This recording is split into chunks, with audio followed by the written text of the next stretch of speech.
बिस्मिल्लाहिर्रहमानिर्रहीम। अस्सलाम वालेकुम नाज़रीन, कैपिटल वन टीवी में आपको खुशामदीद कहते हैं और बात करेंगे आज़ाद जम्मू एंड कश्मीर में इस वक्त सदारत के लिए जो है वो तगोदो जारी है, क्योंकि हम ये देख रहे हैं कि रिटर्निंग अफीसर जो है वो 12 अगस्त को ही कागजात की नामजदगी की जांच पड़ताल भी करेगा और 12 को ही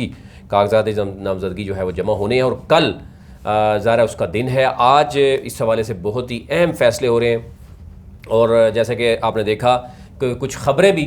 यानी ख़ुद साख्ता ख़बरें भी जो है वो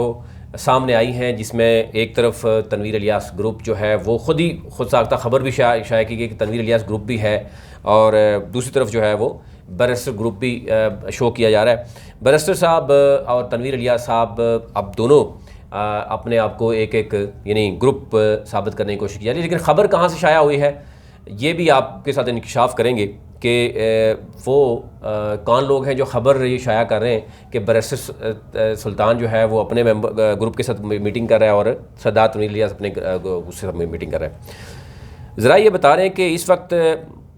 सूरत-ए-हाल इंतहाई जो है वो गंभीर हो चुकी है आज़ाद जम्मू एंड कश्मीर में। सरदार तनवीर इलियास और इसके साथ साथ स्पीकर चौधरी अनवारुल हक जो हैं वो भी इस वक्त सख्त परेशान हैं कि अगर बैरिस्टर सुल्तान की जो है वो कल तक नामजदगी हो जाती है सदर के तौर पर, तो उसके बाद सूरत-ए-हाल जो है वो बड़ी गंभीर हो जाएगी उनके लिए, क्योंकि सदर और वज़ीर-ए-आज़म जो है वो पोर्टफोलियो जब भी कोई बात होती है तो वो ये कहा जाता है कि जनाब सदर रियासत या प्राइम मिनिस्टर, तो ज़रा दो पोर्टफोलियो बड़े अहम होते हैं। उसमें अगर उसी एक जगह पे पीएम हाउस में नियाज़ी साहब बैठे होंगे और सामने जो है बैरिस्टर सुल्तान बैठे होंगे, तो डेफिनेटली जो आप समझते हैं कि एमएलएज़ हैं या अवामी जो इश्यूज़ हैं वो लोग ज़्यादातर फिर मिलते हैं, तो डेफिनेटली सदर हाउस एक बहुत बड़ा हाउस है, वो एक और जो है वो मौका मिलेगा, भरपूर मौका मिलेगा बैरिस्टर सुल्तान के लिए। तो ये अब जो ज़राए हमारे बता रहे हैं कि वो सख्त परेशान है सरदार तनवीर इलियास, जो कि 2 दिन पहले एक वीडियो हमने आपसे शेयर की थी। उस वीडियो में वो कहते हैं कि बैरिस्टर सुल्तान साहब सदर बन जाएँ और उनको जो है ना प्रोटोकॉल का शौक़ है, हूटर का शौक़ है, तो आप अंदाज़ा कीजिए वो किस तंज़ में कह रहे थे। ज़रा अब उनको पता है कि अगर वज़ीर-ए-आज़म तो कोई और है, सदर वो बन जाते हैं, तो डिस्कशन में तो हमेशा जो है वो सदर और वज़ीर-ए-आज़म आते हैं और बैरिस्टर सुल्तान को ख़बरों में रहने का या उनकी आवाम के अंदर एक पजीराई तो ऑलरेडी मौजूद है। फिर ओवरसीज़ जो कश्मीरी हैं उसमें एक बहुत बड़ा जो है वो रोल है बैरिस्टर सुल्तान का, और ओवरसीज़ जो कश्मीरी हैं वो बड़ी हद तक उनको चाहते भी हैं। फिर उन्होंने जो अब मिलना शुरू किया था उसमें आपने देख लिया होगा कि लोगों ने जो उनको वेलकम किया और उनकी जो तकारीर हैं वो भी आपके सामने आई हैं। तो ये चीज़ें तो आ रही हैं सामने, और इसमें ये भी कहा जा रहा है कि ख़दशा ज़ाहिर किया जा रहा है कि अगर बैरिस्टर सुल्तान को जहाँ पर भी एडजस्ट करने की कोशिश की जाती है वहाँ पर भी वफाकी कुछ वज़रा हैं और वह वहाँ आज़ाद जम्मू कश्मीर के कुछ लोग हैं, उनको ख़दशा हर जगह में मौजूद है कि बैरिस्टर सुल्तान जो है वो और उसके पीछे लोग जो हैं ना फिर भी आएंगे। अब वो सियासत से बाहर तो करने से रहे, तो वो पार्लिमानी सियासत में रहते हैं, पार्टी सदारत भी होती है, तो वहाँ पर भी उनको परेशानी है कि वहाँ पर हुकूमत के मामलात नहीं चल सकेंगे। अभी से ही ये कहा जा रहा है कि जो सरदार तनवीर इलियास हैं, जो वज़ीर-ए-आज़म हैं वहाँ के, और इसी तरह जो स्पीकर हैं, उनसे मशावरत किए बग़ैर कुछ पोर्टफोलियो जो है वो सिलेक्ट किए जा रहे हैं और वो वफाक में हो रहे हैं और कहीं और से डिसीजन जो है ना इशारे आ रहे हैं जिस पर वो पहले ही नाराज़ हैं। लेकिन अगर सदर के मामले में भी ये बताया जा रहा है कि जनाब अगर बैरिस्टर सुल्तान को सदारत के उस पर करेंगे, तो आपको पता है कि कश्मीर एक तो ओवरसीज़ में सदर का ओहदा ज़्यादा नुमायाँ होता है, फिर कश्मीर में भी वज़ीर-ए-आज़म हाउस के बाद प्रेसिडेंट हाउस है, फिर इस्लामाबाद में भी प्रेसिडेंट हाउस बाकायदा तौर पर आप देखते ही हैं। तो ये वो सूरत-ए-हाल है जहाँ पर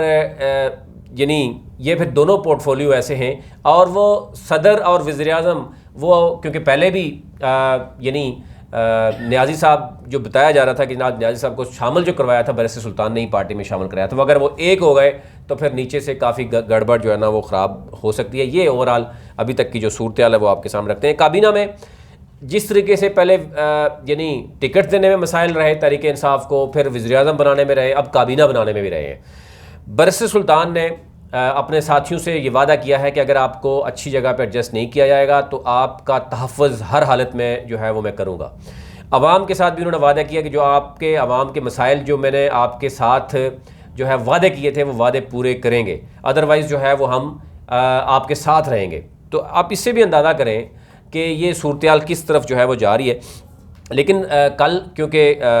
बाकायदा तौर पर कागजात नामजदगी जमा होने हैं, आज ये फ़ैसला करना है, और कल जब डेफिनेटली जब कागजात जमा होंगे तो डेफिनेटली PTI से भी ज़ाहिर है अगर बैरिस्टर सुल्तान का नाम आता है तो फिर एक और बहुत बड़ा धचका जो है वो हो सकता है। जो बताया जा रहा है कि जनाब सरदार तनवीर इलियास और चौधरी अनवार हक इस हवाले से बड़े परेशान हैं कि पोर्टफोलियोज़ फिर जो है ना एक तरफ नियाज़ी साहब ले गए और दूसरी तरफ बैरिस्टर साहब ले जाएंगे, तो उनके लिए स्पीकर का अहदा आपको पता ही है कि वो किस सूबे का या किस यानी अगर हम इस्लाम फेडरल गवर्नमेंट की बात करें या किसी सूबे की बात करें, स्पीकर किस हद तक आप देखते हैं या सीनियर वज़ीर किस हद तक डिस्कस होता है। सदर और वज़ीर-ए-आज़म डेफिनेटली जो भी है, कुछ सदर जो है वो रियासत का नुमाइंदा होता है। आप अंदाज़ा कीजिए, इससे पहले भी जो सदर हैं उनके 2 ओहदे उनके विज़िट्स देख लें और बाकी मामला देख लें, उनकी प्रेस रिलीज़ की एक पावर होती है, वो आप समझते हैं। लेकिन अब देखा जा रहा है कि ये पूरी कोशिश की जा रही है कि चौधरी अनवार हक और सरदार तनवीर इलियास की कि बैरिस्टर को तहरीक इंसाफ जो है वो सदर के ओहदे पे फाइज ना करे। कुछ लोग तो और बातें कर रहे हैं, लेकिन साथ साथ फेडरल गवर्नमेंट ये चाह रही है कि अगर सबूत करना है, मामले को देखना है, तो फिर हर जगह से बैरिस्टर सुल्तान को साइड पे करना जो है वो आसान नहीं होगा, बहुत मुश्किल हो जाएगा। अभी तक लिए जो सूरत हाल थी वो आपके सामने रखी है। काबीना में कौन कौन शामिल हो रहा है और बैरिस्टर सुल्तान सदर होंगे या नहीं होंगे,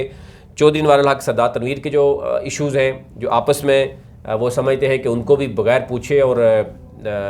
बताया नहीं जा रहा, और नियाज़ी साहब तो ख़ुद ही इसी मामले में खुश हैं कि वो वज़ीर-ए-आज़म हैं, उनको इससे कोई गर्ज़ नहीं कौन वज़ीर आएगा कौन नहीं आएगा, क्योंकि उनको इसीलिए सिलेक्ट जो है वो किया गया है। अब ये सारी सूरत हाल है, आप अभी तक आपके सामने रखी है, लेकिन कहा जा रहा है कि आज शाम 5 बजे के बाद बहुत ही अहम फ़ैसला होगा। कोशिश होगी कि इंशाल्लाह हम आपको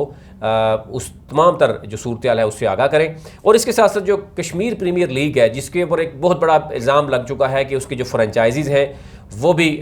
जो ऐसे लोग हैं जिन पर सवाल उठ रहे हैं, ECL में नाम है जो मेन स्पॉन्सर्स हैं, और बाकी जितने भी मल्टीनेशनल कंपनीज़ हैं उन्होंने स्पॉन्सरशिप देने से इनकार कर दिया, और बहुत से मामला हैं उस पर हम अलग से बात करेंगे। और जो खिलाड़ी हैं